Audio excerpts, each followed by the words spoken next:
If you stop a group of people in the street and you ask them what they think about politicians, I wouldn't be surprised if you get some of the words on here, and I could add a few of my own. Why is that? I think it's interesting. Why is that? After all, we live in a democracy, we don't live in a dictatorship. So why is it that we feel negative about politicians? I think part of it is about expectations. Politicians have been listening to people like Jeffrey. They've got very good at communicating with us. They know not only what to tell us, but how to say it.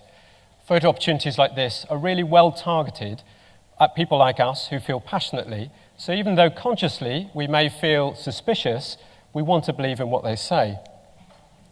But then that leads to a gap between expectation and reality.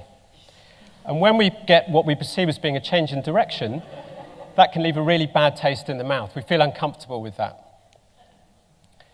If we think about the big issues that we face at the moment, it's clear that we need to inject some new ideas, and we need to do that quickly.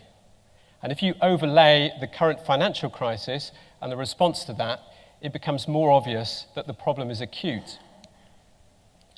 You don't need to be a rocket scientist or a mathematician to work out that sustainable economic growth is a contradiction in terms.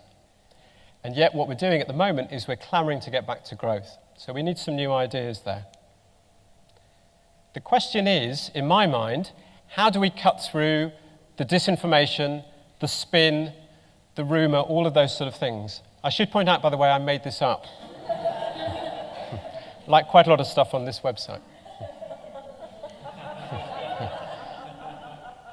Some of you may be familiar with TED. TED stands for Technology, Entertainment and Design. And what TED's about is getting back to what we all know about, which is talking to people. Now, of course, we can't talk to 6-7 billion people directly, but we can use technology to do that. And what TED does is it takes great speakers in a very short format, it films them, and it puts very high-quality films online which are free to download. And if you're not familiar with it, I recommend it.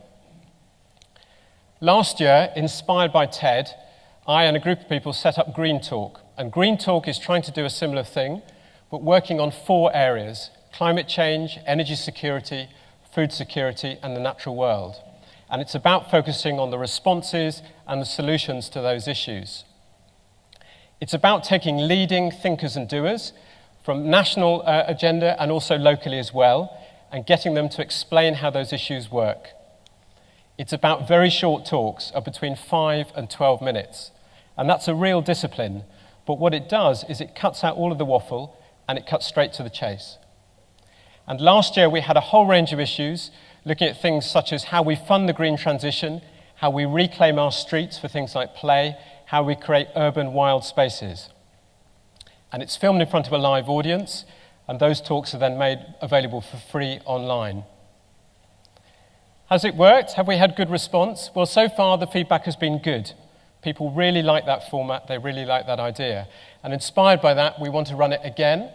This year we want to focus, as you may have gathered from what I've said, on this theme of growth on a finite planet. And there's a question mark in there as well, really.